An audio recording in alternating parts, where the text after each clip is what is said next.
শীতের শুরুতেই বাজারে টাটকা সব ফুলকপি পাওয়া যাচ্ছে, আর সেই ফুলকপি আলু দিয়ে আজকে আমার এই রেসিপিটা। ফুলকপি আলু দিয়ে তো অনেক সময় বিভিন্ন মাছ রান্না করেছি, তো এবারে মাথায় এলো ফুলকপি আলু দিয়ে পুঁটি মাছের ঝাল রান্না করি। পুঁটি মাছ আমাদের এখানে খুব একটা পাওয়া যায় না, আর আমার অতটা প্রিয়ও ছিল না, কিন্তু যেহেতু পাওয়া যায় না সেহেতু এখন মাঝে মধ্যে পেলে খেতে বেশ ভালোই লাগে। তো হঠাৎই একদিন পুঁটি মাছ বাড়িতে এসেছিল, তাই ভাবলাম আলু ফুলকপি দিয়ে এই মাছের চচ্চড়ি বা ঝাল যেটাই বলো বানাই, আর সেটাই তোমাদের সাথে শেয়ার করি। তোমরাও কখনো এইভাবে বানিয়ে খেও, আশা করি ভীষণই ভালো লাগবে। তো চলো আর কথা না বাড়িয়ে রেসিপিটা শুরু করে দিই। সবার প্রথমে আমি পুঁটি মাছগুলোকে খুব ভালোভাবে বেছে ধুয়ে তারপর নুন হলুদ মাখিয়ে 15 থেকে 20 মিনিট মতো রেখে দিয়েছি। এবারে গ্যাসটা ধরিয়ে কড়াইটা বসিয়ে দেব। কড়াইতে দিয়ে দিলাম পরিমাণ মতো সর্ষের তেল। তেলটাকে খুব ভালোভাবে গরম করে নিতে হবে, আর একটু কড়াইয়ের চারপাশটা এভাবে লাগিয়ে নেব যাতে পুঁটি মাছগুলো কড়াইতে লেগে না যায়।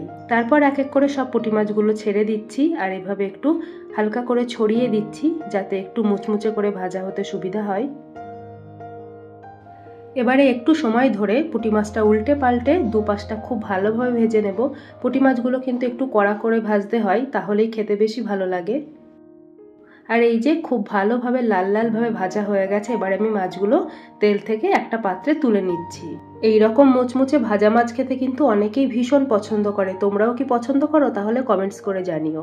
তারপর ওই মাছ ভাজার তেলের মধ্যেই দিয়ে দিলাম একটা শুকনো লঙ্কা আর সামান্য একটু পরিমাণে সাদা জিরে আর সামান্য একটু হলুদ দিয়ে তারপর কেটে রাখা আলুর টুকরোগুলো ছেড়ে দিচ্ছি। আলু ভাজার মতো করে আলুগুলো কেটেছি, তবে একটু মোটা মোটা করে কেটেছি। আলুটাকে হালকা ভাজা ভাজা করে নেব। ততক্ষণে আমি আরেকটা কড়াইতে একটু তেল দিয়ে একটু ভাপিয়ে রাখা ফুলকপির টুকরোগুলো ভেজে নিচ্ছি। এই যে ফুলকপিগুলো নুন হলুদ দিয়ে ভেজে নিয়েছি, এবারে তুলে নিচ্ছি।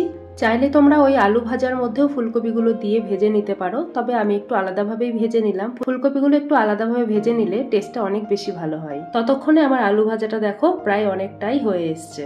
এবারে হালকা নাড়াচাড়া করে এর মধ্যে একটা বানিয়ে রাখা মশলা দিয়ে দিচ্ছি। এই মশলাটার মধ্যে আছে একটা মিডিয়াম সাইজের পেঁয়াজ, দুটো কাঁচা লঙ্কা আর সামান্য পরিমাণে একটু আদা। তোমরা চাইলে 2 কোয়া রসুনও দিতে পারো, তবে আমি আজকে আর রসুনটা দিইনি। এবারে মশলাটাকে আলুটার সাথে খুব ভালোভাবে কষিয়ে নেব। তারপর দিয়ে দিচ্ছি স্বাদ মতো নুন, সামান্য একটু হলুদের গুঁড়ো আর একটু কাশ্মীরি লঙ্কার গুঁড়ো। পরে একটু চিনিও অ্যাড করব, তবে তার আগে দিয়ে দিচ্ছি ভেজে রাখা ফুলকপির টুকরোগুলো। এবারে সমস্ত উপকরণগুলো সামান্য একটু জল দিয়ে খুব ভালোভাবে কষিয়ে নেব। সামান্য একটু জল এই সময় না অ্যাড করলে কড়াইটার নিচে লেগে যাচ্ছে মশলাটা।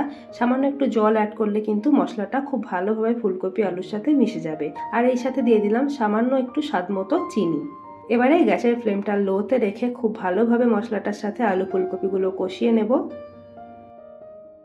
এই সময় দেখো মশলাটা বেশ ভালোভাবে কষানো হয়ে গেছে, তেল ছাড়তে শুরু করে দিয়েছে। তখন আমি দিয়ে দিচ্ছি ভেজে রাখা পুঁটি মাছগুলো, সাথে অর্ধেকটা টমেটো আর 2 থেকে 3টে কাঁচা লঙ্কা, আর সেই সাথে দিয়ে দিচ্ছি সামান্য একটু পরিমাণে সর্ষে পোস্ত বাটা আর মিক্সি জারটা ধোয়া একটু জলও একবারে অ্যাড করে দিলাম। এবারে সমস্ত উপকরণগুলো খুব ভালোভাবে মিশিয়ে নিচ্ছি। তারপর গ্যাসের ফ্লেমটা মিডিয়ামে রেখে একটু ঢাকা চাপা দিয়ে দেবো। 4 থেকে 5 মিনিট পরে ফিরে আসবো।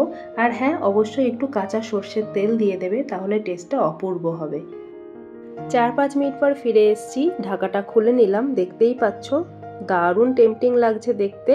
এক থালা গরম ভাত এক নিমেষেই শেষ হয়ে যাবে যদি এরকম একটা রেসিপি থাকে। আর যদি তোমরা এখনো আলু ফুলকপি দিয়ে পুঁটি মাছ বা চুনো মাছের এই চচ্চড়ি ট্রাই না করে থাকো, অবশ্যই একবার ট্রাই করো, দারুণ লাগবে খেতে। আর আমার ভিডিওটা যারা এতদূর পর্যন্ত দেখছো, যদি রেসিপিটা ভালো লেগে থাকে অবশ্যই একটা লাইক করো আর কমেন্টস করো।